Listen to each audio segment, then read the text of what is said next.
Welcome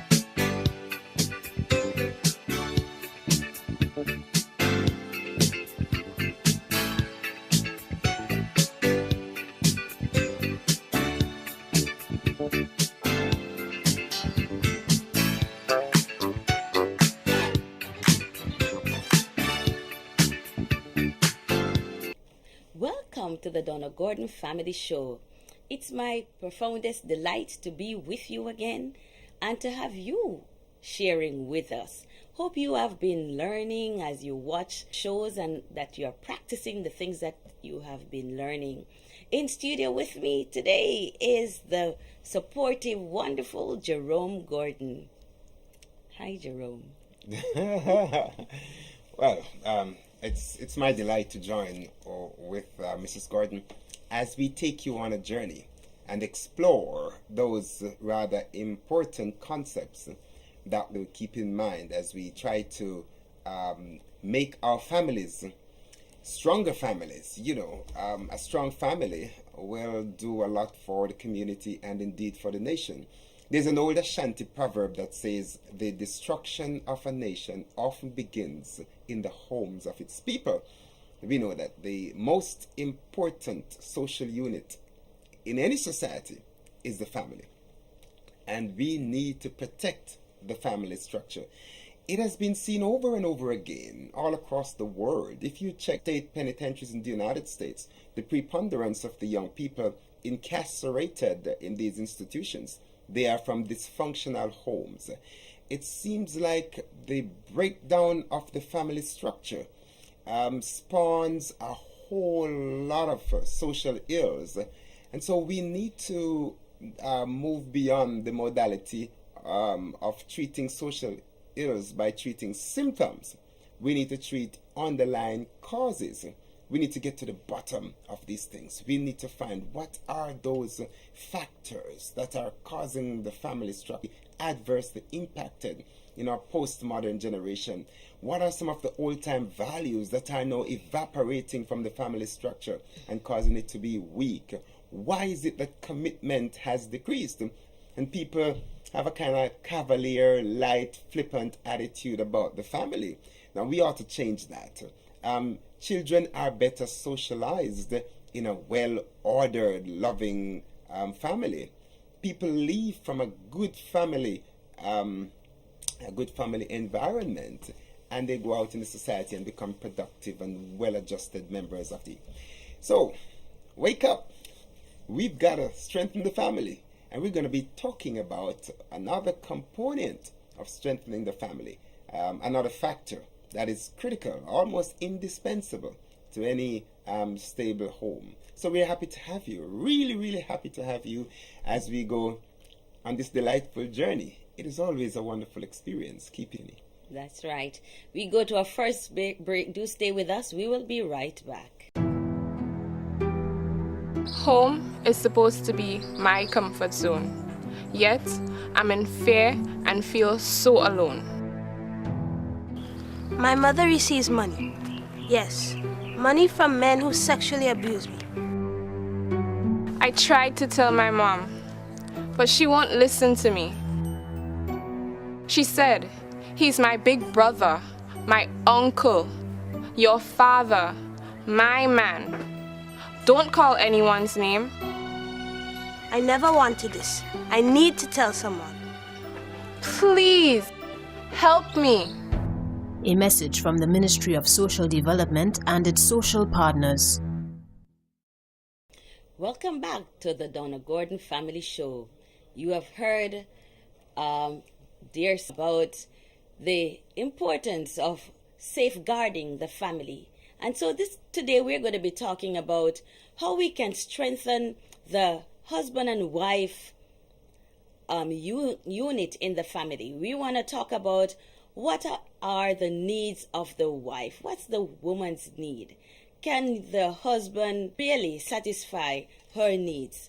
Sometimes because of where we are coming from various backgrounds, families of origin, we sometimes overlook or sometimes we are not aware that men and women do have different needs. And we want to focus on her needs today. We want to look at the husband needs another time, but we're focusing on the need of the wife. But I noticed that you are saying the need of the wife, and you're saying the needs of the wife. And as I listen to you, I am fascinated because the what you're saying by implication is that the wife really only has one need, and when one need is taken care of, then the other needs are likely to be adequately addressed. So what is the fundamental need of the wife that if that one is truly addressed or satisfied, it follows almost inexorably that the other needs will be addressed? What is that single most important need? Her need for acceptance. And if she's accepted by her husband in every way, then the other needs for affection and love and romance will be met some way or somehow along the line. How do husbands, I should say, accept their wives? What are the criteria? What is it he should look for in order to let his wife know, I'm accepting you. I appreciate who you are. I'm not trying to change you. I'm accepting who you are, loving you unconditionally. You see, all of us within us, we have that need for acceptance. I think Pastor Gordon would sometimes say, all of us are wearing a hidden badge that says what? Oh, please accept me. It's true that fundamentally human beings resent being rejected. Even if, a woman may say, oh, I'm fine, I don't care if you accept me or not, or the man may say, listen, I'm macho, I'm a man, I don't care if you really accept me. But that's not true. Deep down, in the deep recesses of our hearts, each person desires unconditional acceptance, because it is really the fundamental demonstration of love in a marriage, when the spouse feels truly and unconditionally accepted. It says, I am special because I am accepted as the one. There are several others. I am accepted as the person who shares his space or shares her space. And so that feeling of belonging, that feeling of acceptance goes a far way in enhancing the psycho-emotional health of the spouse. So one needs to ensure going forward that one demonstrates those character traits that will make the other person with whom you're in a relationship feel truly and wholeheartedly accepted. That's right. Because that, like I said, is a demonstration. You cannot have love without acceptance. If there is genuine love, it will be reflected in sweet, consoling, unconditional regard. acceptance. That's right. What we are saying is that you are going to accept your wife. Is she perfect? No, none of us. We are not perfect. But we have strengths and we have weaknesses. And we are saying you're going to accept your wife with all the strengths and with all the weaknesses. Sometimes we tend to focus on the weaknesses of the wife and then pull away. For example, we might say, I'm not sure I got married to the right person. She doesn't cook the oil down like my mother cooks the oil down, or how my sister cooked the oil down, or my grandmother cooked the oil down. And you pull away just simply because she's not cooking like your family, your family members from your family of origin. And we're saying we need to move on that. Accept her. Is she a great cook or not? Maybe she's not a great cook, but she's a great homemaker. Can you dwell on that? Can you praise her in that regard? Because every woman need words of encouragement and affection. So when you get in the home, when you're finished working, be it in the garden or you're coming from your office job, whatever it is, when you get home and she's such a wonderful homemaker, you're going to say, I just love the way you keep this house. Yes. And the more you tell her this, the more she'll want to keep the house looking beautiful just for you, just to please you, just to make you feel happy. No, you might not be happy with the fact that she's not a great cook. But do you think that she's going to grow and learn to cook better and to let you enjoy your food by you cursing her, by saying to her, hey, woman, you can't cook? Or you can't cook like my sister, you can't cook like my mother. And I don't know what you're doing. And you know what? This tastes so bad. I am not enjoying this. Do you think when you speak to her in those tones and with those words that is going to ignite within her the desire for change? Do you think so? What are your thoughts, Pastor Gordon? Well, I'm totally in agreement with you because people grow when their strengths are accentuated. Nobody finds the fuel to grow when they are constantly bombarded with a catalog of their weaknesses. People build on their strengths. And I like what you said, Mrs. Gordon. If positive regard is shown, unconditional positive regard, if a husband makes his wife feel like yes, you're not an angel, you have perfection, however, you're pretty, you have good traits about you, and you choose to highlight the good things about your wife, and similarly highlight the good things about your husband. Remember, we're speaking about the wife today. Absolutely.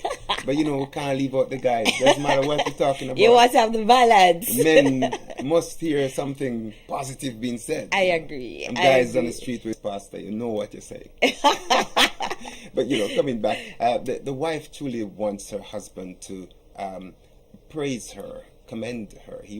She wants him to tell her how much she is talented and competent, notwithstanding her insufficiencies and her areas of inadequacy. Yes, there will be those that need some attention, but even when the areas of inadequacy addressed, they must be addressed with positive language.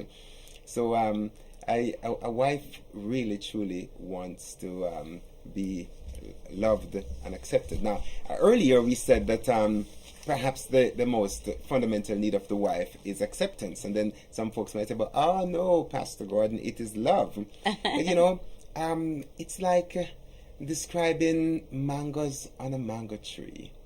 The tree is love, but a tree that bears no fruit, I don't know what it is good for to a hungry population. I love Julie mangoes, and there's a Julie mango tree in the backyard that bears. You want a tree that bears fruit. Of course, there are other reasons why you may plant a tree, for shade purposes and for the aesthetics and so on. Fine, I understand that. But I'm talking in the context of wanting fruits. You plant a tree, a fruit tree, because you want to enjoy the fruits. Love is the fundamental component, but love is to bear other fruits. It reminds Mrs. Gordon of a text in the Bible that says, the fruit of the Spirit is love, joy, peace. And the Apostle Paul itemizes a number of character traits that would be born by the Spirit. But he didn't say the fruits of the Spirit are. He says the fruit of the Spirit is. And then he lists a number of things, meaning that when you have the main thing, when you have the real tree, it is a given that the many fruits are going to be born. And one of the fruits that must be seen on the tree of love is unconditional acceptance. And that's why we're saying a woman needs that. Yes. A woman needs to have the feeling, the certainty, the assurance that she is accepted. That's right. And of course, she might not have Lear. I don't know what's up with the Caribbean guys these days. They're talking about browning and long hair, and they're forcing the sisters to go even buy the hair if she doesn't have it naturally. But the truth is, Well, a that's woman is fine to be. still. I'm not saying it's wrong. It's good. It looks nice. But I'm just saying that if a woman's reason for going to buy long hair or a wig that's long, it's flowing down, is because she wants to be accepted her mate. Something is wrong with that. You should be accepted whether you're tall or short, fat or skinny like Pastor Gordon, whether you're dark complexioned or light complexioned. The point you're making is that you should never let your woman feel, guys, that she has to go put something on in order for you to make her feel accepted. She has to go and tattoo up her chest, or she has to go and wear a particular hairstyle to be accepted. No.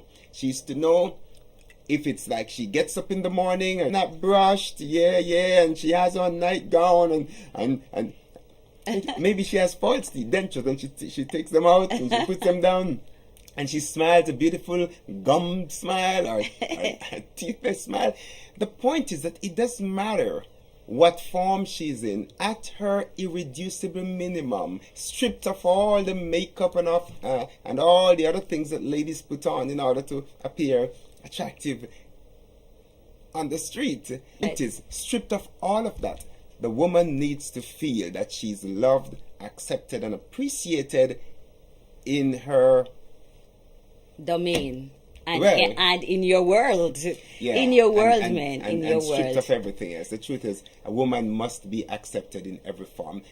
You're not just to hold her hands in the supermarket when she's in a pair of jeans and she has a nice blouse and she's all decorated and perfumed and stuff. You say, wow, this is my woman. Fine. That's nice. That's cool. Important. But when she's not wearing all of that, when she's lying down and she has the flu and she's wheezing and sneezing and coughing and sniffling, she needs to feel accepted even in those unattractive moments. That's right, and that's so natural and a part of life. You see, a woman's need for affection and romance is like a 55-gallon barrel. And a wise man, a loving husband, a caring husband will begin to fill that barrel every morning. Every morning, before you get out of bed, you will wrap your arms around her. You will tell her sweet nothings in her ears. You will just hold her, and she's going to feel your love. Because did you know that your touch can speak volumes? A touch, yes, a touch. Touching her, holding her hand, hugging her, just letting her know, hey, you're my special girl. No matter what, you're my special girl. Am I saying that you will not have problems in your marriage or in your relationship? I'm not saying that. But today we are focusing on building the strengths and focusing on her needs, because as we said, if her needs are being met, then we can work through our problems easier and simpler. People like to, highlight the negatives. Instead of focusing on her strengths, we highlight the negatives and we stay away. We don't touch. We lie in the same bed, but we sleep miles apart in the bed. We can have that. Our head and tail. Our head or tail, or we may be separated to another room. But touch is so important in the relationship. So it's important, men, I'm speaking to you. Hug her even before you get out of the bed every morning. Hug her, and the next thing you're going to do is pray together. Yes, pray together. The family that prays together will stay together. We're going to our second break. Do stay with us. We will be right back.